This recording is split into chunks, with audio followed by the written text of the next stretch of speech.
بيبدأ الفيلم في الاسم وبنشوف سيد العربجي بيقول للظابط إنه ملوش ذنب إن حصان تبول في الشارع لأنه ميقدرش يمنعه. فالظابط بيقوله إن تهمته إنه كسر الإشارة وعطل الطريق، وبيقوله يدفع 5 جنيه كفالة أو يتحبس، فبيضطر يدفع.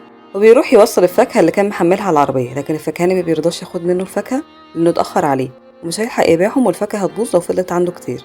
ونروح لجنش مساعد سيد، وبيكون قاعد مع سيد على القهوة، وبتيجي شلبية واللي بتكون بتبيع ورقة بريمو، وبتتحايل على سيد عشان يشتري منها ورقة وممكن يكسب 1000 جنيه. فبيشتريها سيد، وتاني يوم بتجيله شلبية وبتقوله إنه فعلا كسب البريمو، وبيكون عبارة عن مبلغ بقيمة 1000 جنيه. وبيكون سيد متجوز من فكية وعندهم عيال كتير. وبيروح سيد وجنش وشلبية البنك عشان يستلموا ال1000 جنيه، والحارة كلها بتعرف، وبيجي الشيخ نظير يقعد على القهوة وبيتكلم مع سيد، وبيعرف إنه كسب ال1000 جنيه دي من البريمو. فبيقوله الشيخ إن الفلوس دي حرام، وبيحذره إنه يصرف منها على نفسه أو مراته أو عياله. وبتروح فكيهة لسيد القهوة وبتكون عايزة تاخد منه الفلوس، لكن بيقول لها إنه مش هيصرف الفلوس دي عليهم أبدا، لأن الشيخ نظير قاله إن الفلوس دي حرام. فبتروح فكيهة تتعدى على الشيخ وتتخانق معاه لحد بيحوش عنه سيد وبيمشيه. وبيتكلم سيد مع جنش وبيقوله إن البلد مليان حرامية وعايشين كويس بفلوسهم الحرام، اشمعنى هو تتحرم عليه الفلوس. ولما جنش يحاول يقنعه إنه يستحل الفلوس وخلاص، بتقابلهم عربية نقل كبيرة وبتبقى هتخبطهم، لكن على آخر لحظة بيقدروا ينجوا من الحادثة. فبيقول سيد لجنش إن اللي حصل ده علامة إن الفلوس دي حرام، وبيحمد ربنا إنه نجاهم. فبيقترح جنش عليه إنه يديله فلوس عشان يتجوز بيها شلبية، لكن سيد بيعترض إنه يتجوز بفلوس حرام. فبيقول له طب هنعمل إيه بالفلوس دي؟ فبيقول له سيد إنهم هيخلصوا الفلوس دي في أي مكان فيه فساد وشياطين زي الخمارات ولعب القمار. وبيروحوا يحملوا بضاعة، وبعدين بيروحوا يحلقوا ويشتروا هدوم يقدروا يسهروا بيها في الكباريهات. وتاني يوم بالليل بيروح سيد وجنش فندق فخم وغالي جدا، وبيدخلوا البار بتاعه، وبيبقى الجرسون مستغربهم جدا وبيتعامل معاهم بتعالي. وبيفضلوا يتفرجوا على الستات وبيطلبوا ويسكي، وبيسمعوا راجل وست قاعدين مع بعض، وبيقول لها الراجل ان عنده مشاكل. فبيستغرب جنش وبيقول لسيد ان الراجل ده غني وبرضه عنده مشاكل. فبيقول له سيد ان مشاكلهم مختلفة، لان غرامة المرور بالنسبة لهم مشكلة كبيرة، لكن مشاكل الراجل الغني ده مشاكل تافهة. وبيكمل الراجل كلامه مع الست وبيقول لها ان البلد فيها أزمة لحمة، هو عشان يحل الأزمة دي استورد 100,000 طن لحمة، وبعد ما الشحنة وصلت المينا الحكومة مش عايزة تفرج عنها بسبب ان اللحمة فاسدة. وبيقول للراجل ايه يعني لما تكون اللحمة فاسدة، ما هو الشعب بياكل الزلط، هي يعني اللحمة بتاعته هي اللي خطر على صحة الشعب. وبيسمع سيد وجنش كلام الراجل، وبيقول جنش لسيد ان الراجل ده قتل امه. فبيفضل سيد يضحك ويقول له انت لحقت تسكر، لكن جنش بيتكلم جد وبيقول له ان في اليوم اللي امه ماتت فيه راح اشترى لها لحمه مستورده وهي طبختها وكلت منها، وبعديها بساعتين ماتت. وبينفعل جنش جدا وبيروح يتخانق مع الراجل وبيقول ان هو اللي قتل امه.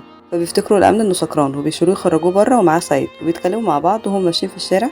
بيقول سيد لجنش انه مستغرب لان الفلوس الحلال اللي بيتعبوا عشان يكسبوها بتخلص بسرعه جدا وما بتكفيش، لكن الفلوس الحرام اللي معاهم دي مش عايزه تخلص رغم انهم عاملين يصرفوا مصاريف كتير. وتاني يوم الصبح بتقابل شلبيه جنش على القهوه، بتكون زعلانه منه وبتقوله ان الحاره عرفت ان هو سيد بيسهروا وبيروحوا اماكن فخمه، وانها زعلانه انهم مش بياخدوها معاها رغم انها هي السبب في انهم يكسبوا الفلوس دي. فبيقترح جنش على سيد انها تيجي معاهم ويوافق.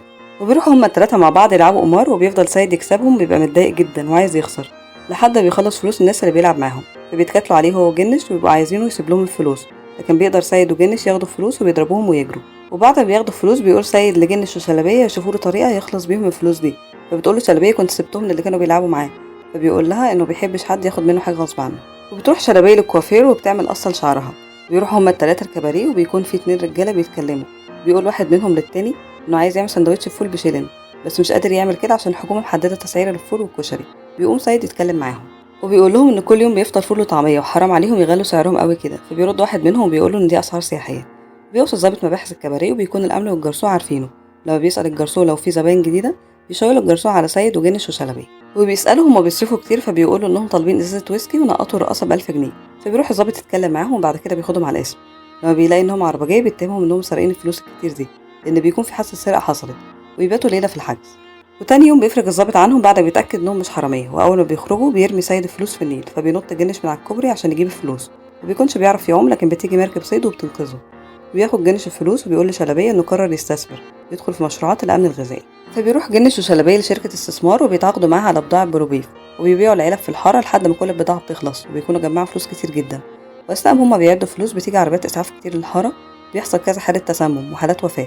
فبيحاولوا ياخدوا فلوس ويهربوا بره الحارة، لكن سيد بيمنعهم، وبتيجي الشرطة وبتقبض عليهم. لما بيحقق الضابط مع جنش بيقوله على اسم الشركة المستثمرة اللي اشترى منها بلوبيف. ولما بيقرا الضابط الفاتورة اللي بتكون مكتوبة بالإنجليزي، بيلاقي مكتوب فيها إن البلوبيف غير صالح للاستخدام الآدمي. فبيقول له جنش ما بيعرفش يقرا ولا لغة ولا حتى عربي. وبيكون سيد حاضر معاهم التحقيق، وبيحاول يبين للضابط إن الشركة هي اللي مسؤولة، لكن الضابط بيقوله إن الشركة موقفها سليم، لأن الكلام المكتوب في الفواتير واضح جدا. لكن سيد بيقوله إنه يقدر يجيب بضاعة من الشركة دي بدون فواتير عشان يثبتوا إن الشركة دي فاسدة. بيتنكر الضابط مع سيد وبيمثل إنه عربجي معاه وبيروحوا الشركة مع بعض عشان يتعاقدوا على صفقة بلوبيف، وفعلا بياخدوا فاتورة من مدير الشركة اللي بيبقى عارف إنهم هيبيعوا بلوبيف ده للناس.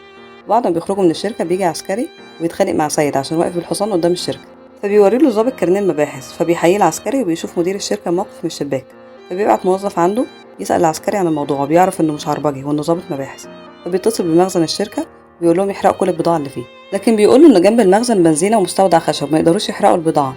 فبينبه عليهم كويس جدا إن محدش يدخل المخزن وإنهم يقفلوا كل الأبواب، وبيوصل سيد وجنش والظابط للمخزن وهما بيقفلوا، فبياخدوا الفاتورة من سيد وبيقطعوها، وبيدور بينهم خناقة كبيرة لحد ما الشرطة بتوصل وبتقبض عليهم، وبتيجي فكيهة والعيال للقسم عشان ياخدوا سيد وبيمشوا مع بعض، بس ما بيرضاش ياخد جنش وشلبية معاه وبيكون عايز يقطع علاقته بيهم، لكن فكيهة بتتحايل عليه لحد ما بيوافق وبيركبوا هما كلهم مع بعض وبيتصالحوا. وبيقول سيد لجنش إن ربنا بيحبه لأنه لو كان اغتنى من تجارة البلوبيف الفاسد ده تبقى علامة إن ربنا مش راضي عنه، لأن ربنا لما بيغضب على العبد بيرزقه بالمال الحرام، ولما بيزيد غضبه عليه بيبارك له في الرزق الحرام ده. لو عجبكم الفيديو متنسوش اللايك والاشتراك في القناة. تحياتي ليكم ريهام حشاد.